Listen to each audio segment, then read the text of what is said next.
ಕನ್ನಡದ ನಂಬರ್ 1 ದಿನಪತ್ರಿಕೆ ವಿಜಯವಾಣಿಯಲ್ಲಿ ಪ್ರಕಟವಾಗಿರುವ ಈ ದಿನದ ಮಹತ್ವದ ಸುದ್ದಿಗಳನ್ನು ನೋಡೋಣ.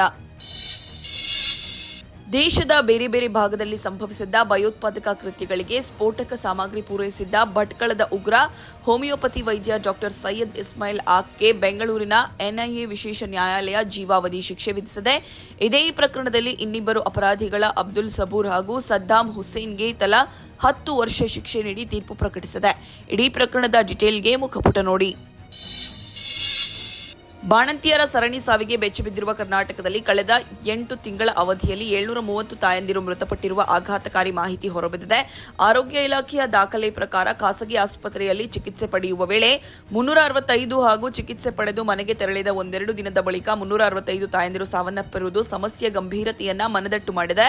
ಈ ಕುರಿತ ವಿಶೇಷ ವರದಿಗೆ ಮುಖಪುಟ ನೋಡಿ. ಸಚಿವೆ ಲಕ್ಷ್ಮೀ ಹೆಬ್ಬಾಳ್ಕರ್ ಹಾಗೂ ವಿಧಾನ ಪರಿಷತ್ ಸದಸ್ಯ ಸಿಟಿ ರವಿ ನಡುವಿನ ಸಂಘರ್ಷ ಮತ್ತೊಂದು ಹಂತ ತಲುಪಿದೆ. ಸರ್ಕಾರವು ಪ್ರಕರಣವನ್ನು ಸಿಐಡಿಗೆ ವಹಿಸುವ ಮೂಲಕ ಪ್ರತಿಷ್ಠೆಯಾಗಿ ಪರಿಗಣಿಸಿದರೆ ಬಿಜೆಪಿ ರಾಜ್ಯಪಾಲರ ಮಧ್ಯಪ್ರವೇಶ ಬಯಸಿ ರಾಜಭವನದ ಕದ ತಟ್ಟಿದೆ. ಇನ್ನೊಂದು ಮಗ್ಗುಲಲ್ಲಿ ಸರಣಿ ಸಂದರ್ಶನ ನೀಡಿರುವ ಲಕ್ಷ್ಮೀ ಹೆಬ್ಬಾಳ್ಕರ್ ಧರ್ಮಸ್ಥಳದಲ್ಲಿ ಆಣೆ ಪ್ರಮಾಣ ಮಾಡುವಂತೆ ಸಿಟಿ ರವಿ ಅವರಿಗೆ ಪಂಥಾಹ್ವಾನ ನೀಡಿದ್ದಾರೆ. ಈ ಎಲ್ಲ ಬೆಳವಣಿಗೆ ಸುತ್ತ ನಡೆದಿರುವ ವಿದ್ಯಮಾನಕ್ಕೆ ಸಮಸ್ತ ಕರ್ನಾಟಕ ಪುಟ ನೋಡಿ.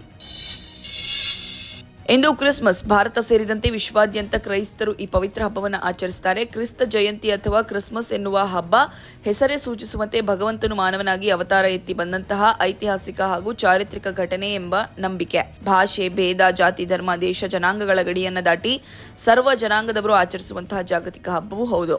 ಈ ಹಬ್ಬದ ಮಹತ್ವ ಸಾರುವ ವಿಶೇಷ ಲೇಖನಕ್ಕೆ ಚಿಂತನ ಪುಟ ನೋಡಿ. ಇಂದು ಡಿಸೆಂಬರ್ 25 ನಮಗೆಲ್ಲರಿಗೂ ಬಹಳ ವಿಶೇಷವಾದ ದಿನ.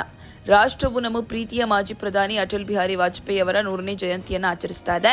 ಅವರು ಅಸಂಖ್ಯಾತ ಜನರಿಗೆ ಸ್ಫೂರ್ತಿ ನೀಡುತ್ತಿರುವ ಮುತ್ಸದ್ದಿಯಾಗಿದ್ದ ಎತ್ತರದ ಸ್ಥಾನದಲ್ಲಿದ್ದಾರೆ. ವಾಜಪೇಯಿ ಅವರನ್ನ ತೀರಾ ಹತ್ತಿರದಿಂದ ಕಂಡವರಲ್ಲಿ ಪ್ರಧಾನಿ ನರೇಂದ್ರ ಮೋದಿ ಕೂಡ ಒಬ್ಬರು. ವಾಜಪೇಯಿ ಅವರ ಜನ್ಮ ಶತಮಾನೋತ್ಸವದ ನಿಮಿತ್ತ ಮೋದಿ ವಿಶೇಷ ಲೇಖನ ಬರೆದಿದ್ದಾರೆ. ಈ ಸುದ್ದಿಗೆ ಚಿಂತನ ಪುಟ ನೋಡಿ. ಪೂಂಚ್ ಜಿಲ್ಲೆಯಲ್ಲಿ ಮಂಗಳವಾರ ಸಂಜೆ ಸೇನಾ ವಾಹನವೊಂದು ರಸ್ತೆಯಿಂದ ಸ್ಕಿಡ್ ಆಗಿ 300 ಅಡಿ ಆಳದ ಕಮರಿಗೆ ಉರುಳಿ ಬಿದ್ದ ಪರಿಣಾಮ 5 ಯೋಧರು ಮೃತಪಟ್ಟಿದ್ದಾರೆ. ರಸ್ತೆಯ ತಿರುವಿನಲ್ಲಿ ವಾಹನ ಚಾಲಕನ ನಿಯಂತ್ರಣ ತಪ್ಪಿ ಈ ದುರಂತ ಸಂಭವಿಸಿರಬಹುದು ಎಂದು ರಕ್ಷಣಾ ವಕ್ತಾರರು ತಿಳಿಸಿದ್ದಾರೆ. 6 ವಾಹನಗಳಿಗಿದ್ದ ಬೆಂಗಾವಲು ಪಡೆ ಬೊನೋಯಿಗೆ ತೆರಳುತ್ತಿದ್ದಾಗ ಘರೋವಾ ಪ್ರದೇಶದಲ್ಲಿ ಈ ಅಪಘಾತ ಸಂಭವಿಸಿದೆ. ಈ ಸುದ್ದಿಗೆ ದೇಶ ವಿದೇಶ ಪುಟ ನೋಡಿ. ದೇಶಾದ್ಯಂತ ಈ ವರ್ಷ ಪ್ರವಾಸಿಗರು ಬುಕ್ ಮಾಡಿದ ತಾಣಗಳಲ್ಲಿ ಹೈದರಾಬಾದ್ ಮೊದಲ ಸ್ಥಾನದಲ್ಲಿದ್ದು ಬೆಂಗಳೂರು, ದೆಹಲಿ, ಕೋಲ್ಕತ್ತಾ ನಂತರದ ಸ್ಥಾನಗಳಲ್ಲಿವೆ. ಓಯೋ ಕಂಪನಿ ಮಂಗಳವಾರ ಬಿಡುಗಡೆ ಮಾಡಿರುವ ಟ್ರಾವೆಲೋಪೀಡಿಯಾ 2024 ವರದಿ ಈ ಮಾಹಿತಿ ತಿಳಿಸಿದೆ. ಇಡೀ ವರ್ಷದಲ್ಲಿ ಜನರು ಮಾಡಿರುವ ಬುಕಿಂಗ್ನ ಮಾಹಿತಿ ಆಧರಿಸಿ ವರದಿ ತಯಾರಿಸಲಾಗಿದೆ. ಜನರು ಆಧ್ಯಾತ್ಮಿಕ ಕೇಂದ್ರಗಳಿಗೆ ಹೆಚ್ಚು ಬುಕಿಂಗ್ ಮಾಡಿರುವುದು ವಿಶೇಷ. ಈ ಪೈಕಿ ಪುರಿ, ವಾರಣಾಸಿ ಮತ್ತು ಹರಿದ್ವಾರ ಮೊದಲ 3 ಸ್ಥಾನದಲ್ಲಿದೆ. ಈ ಸುದ್ದಿಗೆ ಮನಿ ಮಾತು ನೋಡಿ. ದೇಶಿ ಹೂಡಿಕೆ ಹೊರಹರಿವು ನಿರಂತರವಾಗಿ ಮುಂದುವರಿದ ಪರಿಣಾಮ ಭಾರತೀಯ ಷೇರುಪೇಟೆಯಲ್ಲಿ ಮಂಗಳವಾರ ತೀವ್ರ ಏರಿಳಿತ ಕಂಡುಬಂತು. ಸೆನ್ಸೆಕ್ಸ್ ದಿನದ ವಹಿವಾಟಿನ ಒಂದು ಹಂತದ 142 ಅಂಕ ಕುಸಿದು 78,397ಕ್ಕೆ ಇಳಿದಿದ್ದಲ್ಲದೆ ಕೊನೆಯಲ್ಲಿ 67 ಅಂಕಕ್ಕೆ ಇಳಿದು 78,472ಕ್ಕೆ ಸ್ಥಿರಗೊಂಡಿತ್ತು. ಈ ಸುದ್ದಿಗೆ ವಿಜಯವಾಣಿ ಓದಿ. ಮುಂದಿನ ವರ್ಷದ 9ನೇ ಆವೃತ್ತಿಯ ಐಸಿಸಿ ಚಾಂಪಿಯನ್ಸ್ ಟ್ರೋಫಿಗೆ 57 ದಿನಗಳಷ್ಟೇ ಬಾಕಿ ಉಳಿದಿರುವಾಗ ಐಸಿಸಿ ವೇಳಾಪಟ್ಟಿ ಪ್ರಕಟಿಸಿದೆ. ಭಾರತ-ಪಾಕಿಸ್ತಾನ ನಡುವಿನ ಹೈ ವೋಲ್ಟೇಜ್ ಪಂದ್ಯ ಫೆಬ್ರವರಿ 23ರಂದು ದುಬೈನಲ್ಲಿ ನಡೆಯಲಿದೆ. ಟೂರ್ನಿಯ ಕಂಪ್ಲೀಟ್ ಮಾಹಿತಿಗೆ ಕ್ರೀಡಾಪುಟ ನೋಡಿ.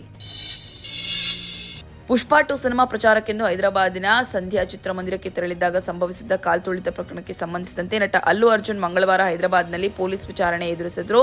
ಈ ನಡುವೆ ರಾಜಕೀಯ ಪಕ್ಷಗಳು ನಟ ಪರ ವಿರೋಧ ವಹಿಸಿಕೊಂಡು ಮಾತನಾಡುತ್ತಿರುವುದರಿಂದ ಒಟ್ಟಾರೆ ಸನ್ನಿವೇಶ ರಾಜಕೀಯ ತಿರುವನ್ನು ಪಡೆದಿದೆ. ಹೈದರಾಬಾದ್ನಲ್ಲಿ ಮಂಗಳವಾರ ಏನೆಲ್ಲ ಆಯಿತು ಎಂಬ ಕಂಪ್ಲೀಟ್ ವರದಿಗೆ ದೇಶ ವಿದೇಶ ಪುಟ ನೋಡಿ. ಇವಿಷ್ಟೇ ಅಲ್ಲ, ಮುಂಜಾನೆ ಮಾತು, ಅಂತರಂಗ, ಭವಿಷ್ಯ, ಮನೋವಿಕಾಸದ ಕಾಲಂಗಳು, ಕ್ರೀಡೆ, ಸಿನಿಮಾ, ದೇಶ ವಿದೇಶಗಳ ಪರಪುರ ಸುದ್ದಿಗಳ ವಿಶೇಷಗಳಿಗಾಗಿ ವಿಜಯವಾಣಿ ಓದಿ.